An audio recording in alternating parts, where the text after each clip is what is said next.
Hey students, you are welcome back to your window. Now in this video we are going to discuss types of subordinate clause. Last video में हमने close पढ़ा था और close के types भी पढ़े थे. क्लोज के टाइप्स बेसिकली दो होते हैं, एक इंडिपेंडेंट और एक डिपेंडेंट. जिसको हम डिपेंडेंट क्लोज बोलते हैं उसी को हम सबऑर्डिनेट क्लोज भी बोलते हैं. तो ये subordinate clause is basically divided into three categories. Okay, इसके तीन कैटेगरी, एक नाउन क्लोज, एडजेक्टिव क्लोज और adverb clause. Now we will study this clauses one by one. First one is noun clause. Noun clause basically क्या होता है? एक subordinate close जो noun की तरह एक्ट करता है उसको हम बोलते हैं नाउन क्लोज. ठीक है, एग्जाम्पल के थ्रू जान लेते हैं.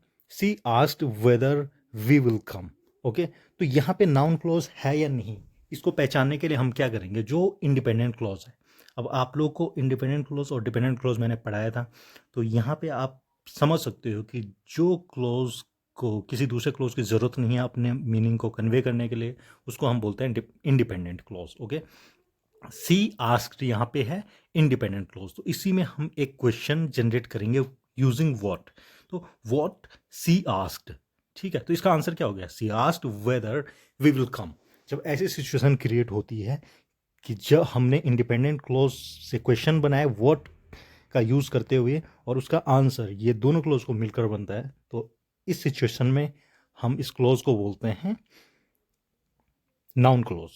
She asked if I went to the conference last year. Okay, what he asked, ये क्वेश्चन बन रहा है और इसका आंसर ये दोनों क्लोज को मिलकर बन जाएगा.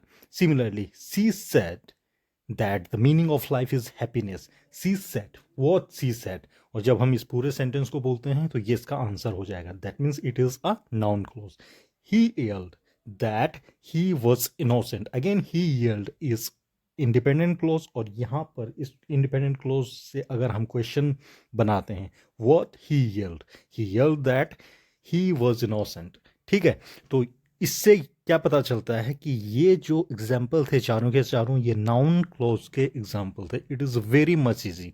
क्या करना हमको? इंडिपेंडेंट क्लोज में व्हाट का यूज़ करते हुए एक क्वेश्चन फ्रेम करना है. What she asked, what he asked, what she said, what he yelled. Okay, simple. अब मुझे लगता है कि आपको नाउन क्लोज एकदम से अच्छी तरह से समझ में आ गया होगा. Okay, now second one is adjective close. अब एडजेक्टिव क्लोज क्या होता है? ये भी सबऑर्डिनेट क्लोज का सेकेंड काइंड है. ठीक है, अब दूसरे टाइप के सबऑर्डिनेट क्लोज का को हम बोलते हैं एडजेक्टिव क्लोज. इसमें क्या होता है? ये सबऑर्डिनेट क्लोज होता है और ये एक एडजेक्टिव की तरह एक्ट करता है. ठीक है, ये किसकी तरह एक्ट करता है? एक एडजेक्टिव की तरह. इसलिए हम इसको क्या बोलते हैं? Adjective close. अभी इसकी एग्जाम्पल हम देख लेते हैं. इसका एग्जाम्पल क्या है? Those people whose names are on the list will go to camp. Okay, so those people. Okay, अब वो कैसे people हैं? उनकी क्वालिटी क्या है? उनकी क्वालिटी ये है कि उनके नाम लिस्ट पर हैं.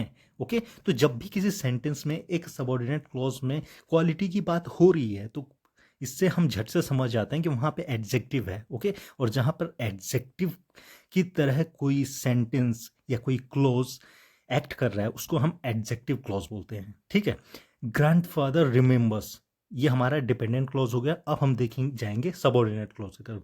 The old days when there was no television. ठीक है, अब यहाँ पे ओल्ड डेज की बात हो रही है और ओल्ड डेज की बात हो रही है. वो ओल्ड डेज की स्पेशलिटी क्या है, क्वालिटी क्या है? ओल्ड डेज की क्वालिटी ये है कि उस टाइम टेलीविजन नहीं होता था. ठीक है, अब जब ओल्ड डेज की क्वालिटी की बात कीजिए, it is the quality of old days that time there was no television. ठीक है, तो यहां पे क्या हो गया? एडजेक्टिव क्लॉज हो गया. ठीक है, fruit that is grown organically is expensive. Okay, so fruit is expensive is independent clause. Fruit that is grown organically. ठीक है, फ्रूट की क्वालिटी है कि वो ऑर्गेनिकली ग्रो किया जाता है. ठीक है, तो यहाँ पे साफ हमको पता चल रहा है कि फ्रूट की क्वालिटी है कि वो ऑर्गेनिकली ग्रो किया जा रहा है. That means it is adjective clause. Students who work hard get good grades. ठीक है, स्टूडेंट्स की क्वालिटी है कि वो क्या करते हैं? हार्ड वर्क करते हैं. Okay, they are laborious. ठीक है, वो हार्ड वर्किंग है. ओके, उनकी क्वालिटी है कि वो हार्ड वर्किंग है. तो यहाँ पे जब क्वालिटी की बात करी जाती है तो स्टूडेंट्स हु वर्क हार्ड इस सेंटेंस में अपने आप में क्या एडजेक्टिव है और ये इसको हम कहेंगे एडजेक्टिव क्लॉज. ठीक है, अब I think with the help of all four examples, adjective clause is quite clear to you. Okay, now we will switch over to adverb clause. अब ये adverb clause में क्या होता है? Adverb clause again it is a subordinate clause that acts as an adverb. ठीक है, adverb के साथ में adverb के तौर पर जो काम करते हैं ऐसे क्लोज को हम क्या बोलते हैं? Adverb close. एडवर्ब का मतलब आप लोग जानते हो, जब वर्ब के साथ में कुछ और ऐड किया जाएगा तो उसको हम क्या बोलते हैं? एडवर्ब. ठीक है, और यहाँ पे केवल वर्ब के साथ में ही नहीं, एडजेक्टिव के साथ, वर्ब के साथ या किसी दूसरे एडवर्ब के साथ में भी कुछ ऐड किया गया तो उसको हम क्या बोलते हैं? Adverb close. Okay, when you finished working, यहाँ पे हमने केवल सबऑर्डिनेट क्लोज लिया है. When you have finished working, जब तुमने काम करना फिनिश कर लिया. ठीक है, तो यहाँ पे क्या होता है जब व्हेन बोलते हैं हम, तो यहाँ पे it is talking about time, जब हम टाइम के बारे में. ठीक है, और जब हम टाइम के बारे में बात करते हैं तो वो वर्ब से कनेक्टेड होगा कि काम तुमने कंप्लीट कर लिया है कि नहीं, अभी कितना टाइम बाकी है काम को कंप्लीट होने में. तो ये तो नाउन के साथ में कोई हरकत नहीं होती है ना व्हेन की. जब भी हम व्हेन का यूज़ करते हैं तो ये it is related to action only. Okay okay, and action का मतलब क्या होता है? वर्ब. ठीक है, इसका इम्पैक्ट वर्ब पे पड़ता है. तो व्हेन यू फिनिश्ड वर्किंग, जब हम इसकी बात करते हैं तो यहाँ पे क्या है? एडवर्ब है. और कौन सा एडवर्ब है? Adverb of time. When ever you like. ठीक है, जब हम वेन एवर की बात, जब कभी हम बोलते हैं, जब कभी तुम चाहो. ठीक है, तो यहाँ पे again here is also adverb. Which adverb? Adverb of time.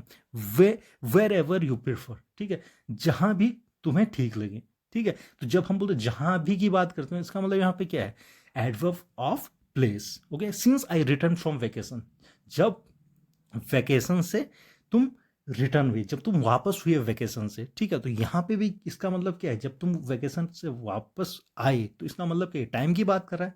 ठीक है, तो it is also adverb of time. ठीक है, तो ये चारों के चारों एग्जाम्पल से it is quite clear that adverb clause is the clause when a subordinate clause acts as an adverb. We call it adverb clause. ठीक है, तो ये adverb clause भी आपको एकदम से क्लियर हो गया होगा. तो हमने 3 क्लोज पढ़े, the categories of subordinate close: noun close, adverb close and adjective close. Okay, तो ये तीनों के तीनों क्लोज को मैंने अच्छी तरह से समझाने की कोशिश की है. आई होप आप सबको अच्छी तरह से समझ में आ गया होगा.